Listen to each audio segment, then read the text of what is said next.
Radio Publique Africaine.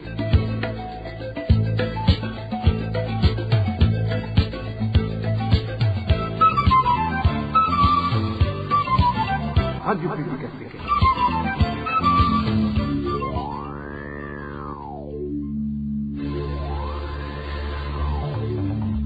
C'est le moment de suivre le journal parlé en français.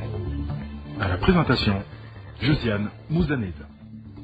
Au sommaire de cette édition, la Sosumo décide de se passer de la production de cette année, la raison avancée par les autorités de cette société étatique et le manque d'outils de production.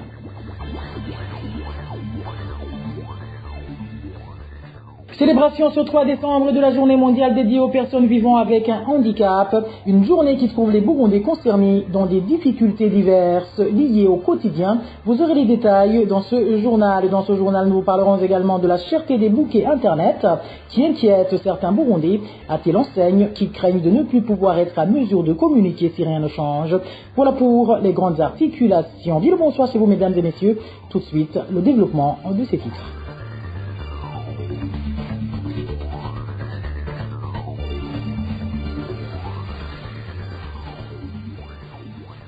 Bonsoir. Sécurité pour commencer. Peur, panique au sein des habitants du quartier 10 de la zone Gagara en mairie de Bujumbura suite aux propos véhiculés par les chants entonnés par des Imbonerakure de la place au cours d'un sport matinal organisé ce dimanche. En effet, ces milices du parti au pouvoir menaçaient d'éliminer physiquement les opposants du parti au pouvoir, le CNDD-FDD. Plus de détails avec Emmanuel Niungeku. Ces Imbonerakure étaient dirigés par le chef du quartier 10 de la zone Ngagara à mairie de Bujumbura, appelé Ngagara Mahinguriro. Selon nos sources, à Ngagara, ces Imbonerakure étaient munis de bâtons, le drapeau national ainsi que celui du parti CNDD-FDD. Ils faisaient la circulation tout autour des parcelles situées au quartier 10 de la zone Ngagara, proférant des menaces d'éliminer les opposants en utilisant des armes.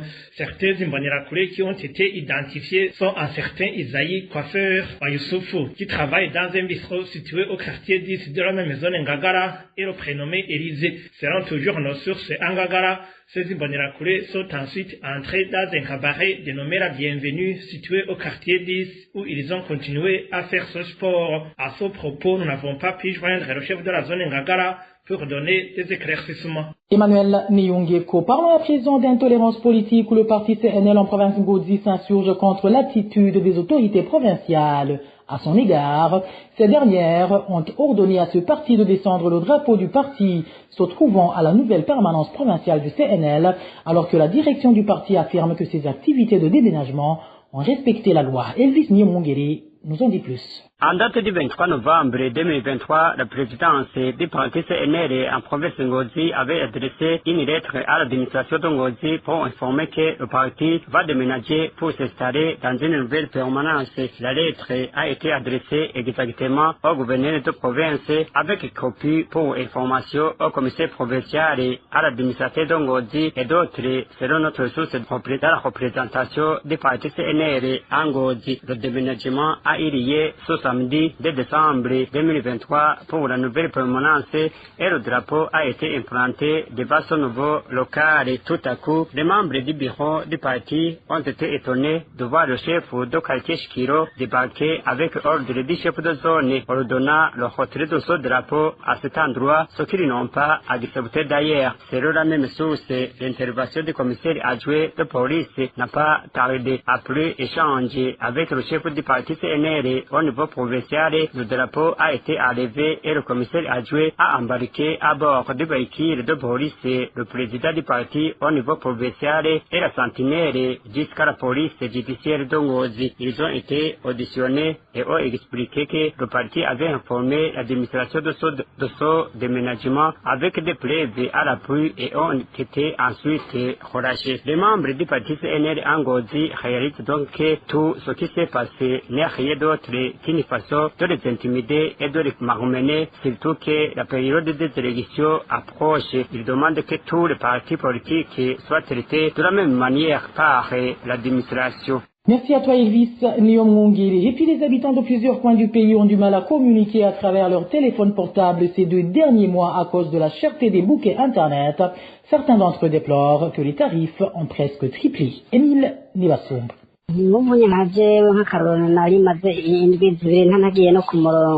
client de l'Umitel vient de passer 2 semaines sans connexion Internet parce qu'il n'a pas assez de moyens. Aujourd'hui, le crédit de 5 000 francs burundais qu'il consommait auparavant n'est plus suffisant pour avoir une connexion Internet de tout un mois. Maintenant, c'est à 13 000 francs le bouquet mensuel d'Internet. On a multiplié presque par 3 les frais qu'on payait avant. Si tu n'es pas riche, tu ne peux pas continuer à payer ça. Depuis le début du mois d'octobre, la société Vietel Burundi, appelée aussi l'Umitel, a ajouté une taxe de 100 francs par jour sur les bouquets d'Internet. Les réseaux Econet Léo et Onamob ont également majoré les frais de communication pour leurs clients respectifs. Certains responsables des sociétés de téléphonie mobile expliquent que le gouvernement leur exige des taxes supplémentaires pour les communications. Ce client de l'Umitel indique que lorsqu'il n'a pas d'accès à l'Internet, il perd beaucoup de choses. Nous ne pouvons plus communiquer avec nos proches sur les réseaux sociaux. On se connectait sur YouTube pour chercher certaines informations, mais aujourd'hui, la plupart ne se connectent plus. Certains Burundais déplorent le fait que, même si les frais d'Internet ont été revus à la hausse dans le pays, le débit de connexion n'a pas augmenté.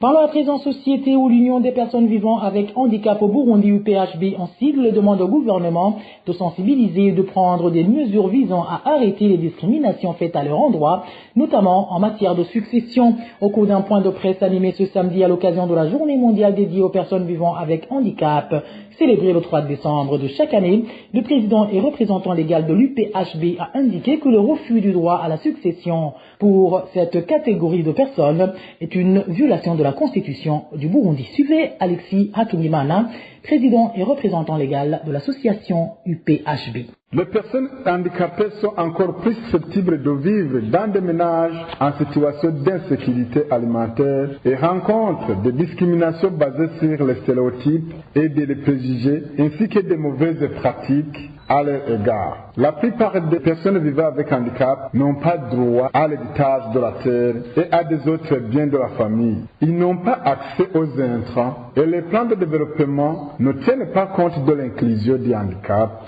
Si un handicapé est dans la communauté et que la communauté le discrimine, donc il semble dans l'handicap, il devient beaucoup plus handicapé. L'article 29 de la Constitution et de la Convention relative des droits de la personne handicapée parle de la participation à la vie politique et à la vie publique. Ensuite, le plan national de développement du Burundi 2018-2027 se fixe comme objectif de transformer structurellement l'économie burundaise pour une croissance forte, durable, résiliente, inclusive, créative d'emplois décents pour tous et induisant l'amélioration du bien-être social. L'État a l'obligation de prévoir des mesures appropriées visant la réduction des inégalités sociales pour une croissance soutenue, résiliente et inclusive. En général, avec les sensibilisations menées au niveau communautaire, il y a lieu d'observer des changements de la part des parents abritant les personnes handicapées. Et au vu du cadre légal auquel le Burundi a souscrit, et sur la base des résultats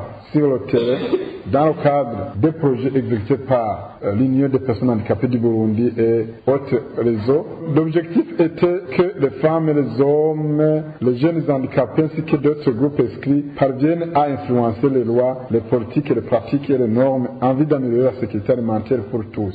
L'autre problème auquel font face ces personnes vivant avec handicap concerne le manque de passages appropriés, que ce soit dans le secteur public ou celui privé. À titre illustratif, le gros des bâtiments de Gitega sont dépourvus de ce genre de passage, d'où cette catégorie de gens demandent que de telles allées soient aménagées afin qu'ils puissent avoir accès aux services rendus par les opérateurs œuvrant dans les 10 bâtiments. Le point avec Eric Nyonzima. Les bâtiments abritant les services publics de Gitega qui ne sont pas dotés de passage pour les personnes en situation de handicap sont par exemple les bureaux du gouverneur, les bureaux de l'administrateur de Gitega, l'hôpital régional de Gitega, les bâtiments abritant les ministères déjà transférés à Gitega, les bureaux de l'ONEPER, de l'IGEBU, du Sénat et d'autres encore. Dans le secteur privé, ce sont essentiellement des hôtels qui sont plus visibles. Et là, c'est l'hôtel Martego qui appartient aux sœurs religieuses Benetere Teresia dispose des allées où passent facilement les personnes en situation de handicap. D'autres hôtels, des banques et microfinances n'en possèdent pas. Quant au marché, le marché central de Gitega ne contient que des escaliers. Et selon les commandeurs qui le fréquentent quotidiennement, ils ont de la peine d'entrer dedans et de le quitter. En outre, un petit marché privé ou du moins une galerie appelée Galerie Bernadette dispose d'un passage pour les personnes en situation de handicap. Ces dernières précisent qu'elles ont des problèmes d'accéder à ces bâtiments. Ils demandent alors à ceux qui font construire des bâtiments à caractère public de songer à les doter des arrêts où ils peuvent passer facilement. Et pour des bâtiments déjà construits, sans songer d'arrêt, ils demandent qu'elles soient ajoutées du moins là où c'est possible. Eric Nyonzima, la vie quotidienne n'est pas non plus facile pour les Burundais réfugiés au camp d'Onduta en Tanzanie et vivant avec un handicap. À part que la plupart d'entre eux n'ont pas de matériel de déplacement, dont les chaises roulantes ou les béquilles, ils ont même du mal à se rendre à l'hôpital une fois malades, faute d'ambulance. Le point avec Emmanuel Nyongeko. Les réfugiés burundais du camp d'Onduta en Tanzanie vivant avec un handicap disent faire face à des problèmes divers. C'est entre autres le manque d'outils destinés à faciliter leur déplacement. Qui plus est, même les aides qui viennent à compte-gouttes ne leur parviennent plus car insuffisantes, comme en témoignent ces réfugiés burundais du dit camp. Concernant les personnes vivant avec un handicap, ils ne reçoivent plus d'aide suffisante. Une infime partie d'entre eux ont pu avoir des chaises roulantes ou des béquilles pour les aider à se déplacer. Il y a une autre petite catégorie qui a eu des matelas, mais beaucoup d'entre eux n'ont rien eu. En plus, parmi ceux qui n'ont rien obtenu figurent ceux qui sont très nécessiteux et qui sont dans un état critique. C'est notamment les personnes âgées et ceux qui souffrent de maladies chroniques. En plus de cela, s'ajoute le fait que ces personnes vivant avec un handicap souffrent le plus du manque d'ambulance en cas de maladie nécessitant leur évacuation vers un hôpital éloigné. Ils ne bénéficient d'aucun avantage sanitaire. Par exemple, actuellement, il n'y a pas d'ambulance dans le camp. Et comme la plupart ne sortent plus de leur maison, il est difficile de rejoindre les structures sanitaires une fois malades. Pire encore, durant cette période pluvieuse, même ceux qui ont reçu des chaises roulantes ne peuvent plus les utiliser pour se rendre à l'hôpital. Quant aux autres aides, ces personnes vivant avec un handicap reçoivent souvent des promesses qui ne sont jamais tenues.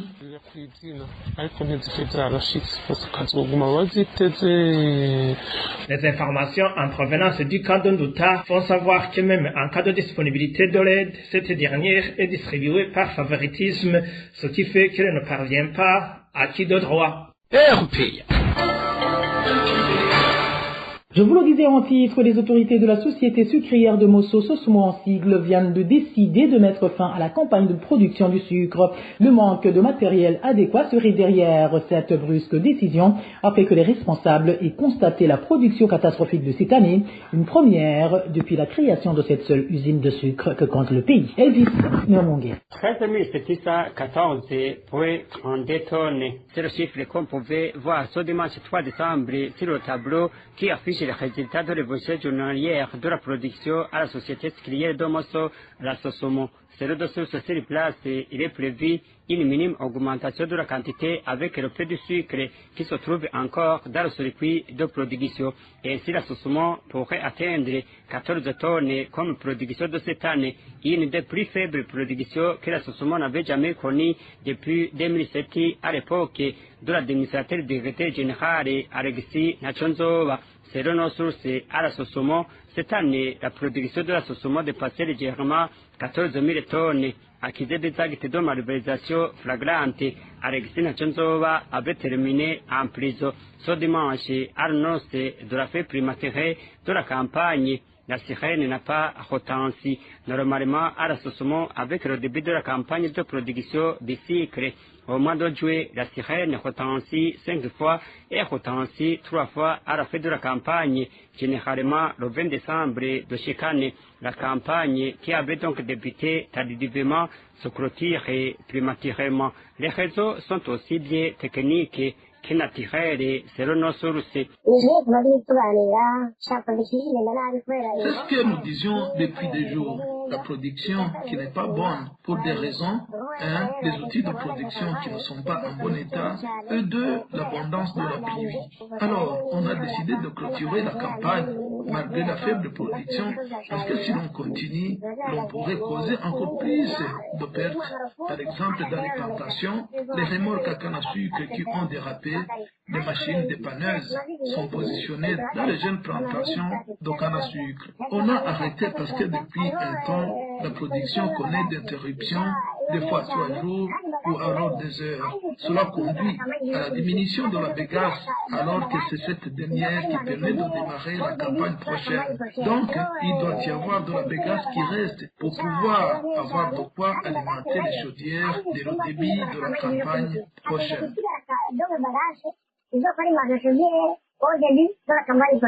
La faible production et la suspension prématurée de la production pourraient avoir de lourdes conséquences à l'assommation, des conséquences sur le personnel, mais aussi sur les plantations de canne à sucre.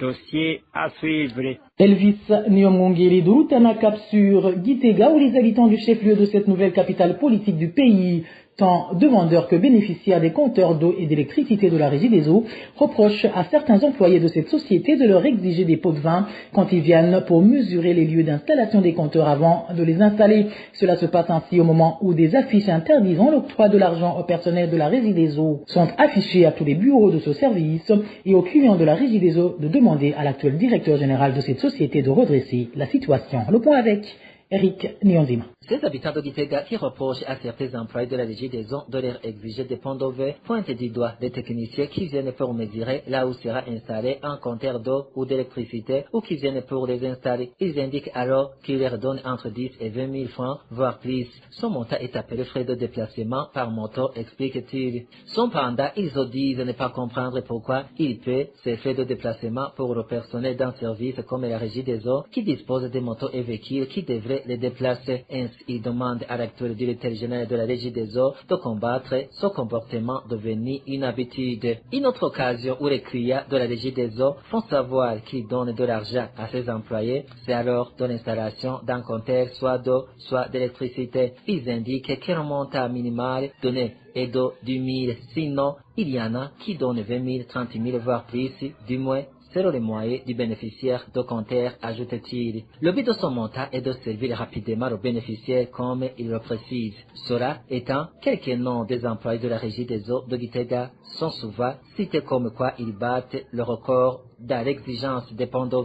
Les gens qui leur donnent ces ponts d'eau expliquent que c'est parce que c'est une habitude de longue date et de quoi ils le font par bonheur d'avoir désormais un compteur d'eau ou d'électricité chez soi. C'est au moment où, dans la facture, quand un client peut à la Régie des eaux avoir l'installation de son compteur figurer la main d'œuvre du technicien exécutant, ce qui explique que le client paie doublement. Cela se passe ainsi au moment où les cadres qui se sont succédés à la tête de la Régie des eaux n'ont pas cessé d'afficher partout où se trouvent ces bureaux de texte interdisant l'octroi de l'argent aux employés de la Régie des eaux. Pris des demandes alors à l'actuel directeur général de la Régie des eaux de mettre en place des mesures d'accompagnement de ces textes afin de juguler les ponts d'eau dans sa boîte. Merci à toi, Eric Nyonzima. Et puis les conséquences dues à la pénurie du carburant de type mazout continuent à se manifester dans différents secteurs du pays. Le cas le plus illustratif est celui des propriétaires des sociétés de construction qui disent qu'ils enregistrent un énorme manque à gagner ces jours-ci, vu que leurs véhicules et engins consomment uniquement du mazout. Le point avec Dan Claire, il a trouvé. Vu qu'il y a une pénurie de carburant de type mazout depuis un mois dans plusieurs provinces du pays, certains entrepreneurs indiquent qu'ils enregistrent d'énormes pertes.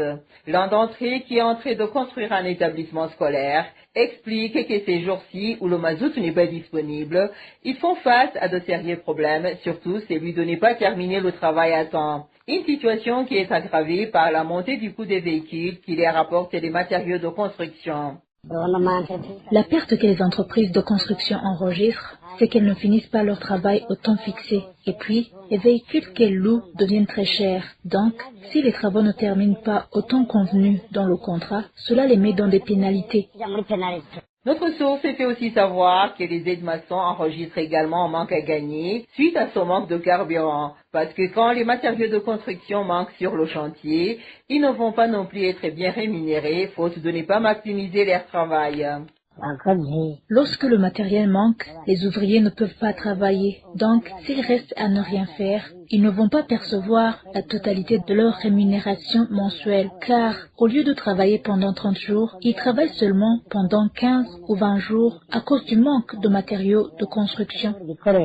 La situation se présente ainsi alors que sur le marché noir, 20 litres de mazout se vendent entre 130 000 et 150 000 francs burundais. La population continue ainsi à demander au gouvernement de sortir du silence en pointant du doigt où réside réellement le nez de ce problème. Sinon, il faut savoir que tous les prix des marchandises et des services seront revus à la hausse. Et voilà, mes fidèles de la RPA, c'est sur le reportage de ma consoeur Dani-Claire Hidatrumva que prend fin le journal en français de ce dimanche 3 décembre 2023. Merci pour votre aimable écoute. Merci également aux équipes rédactionnelles et techniques pour leur franche et parfaite collaboration. À la présentation de ce journal, vous étiez avec Josiane Mouzaneza. Bon début de semaine à toutes et à tous. Au revoir.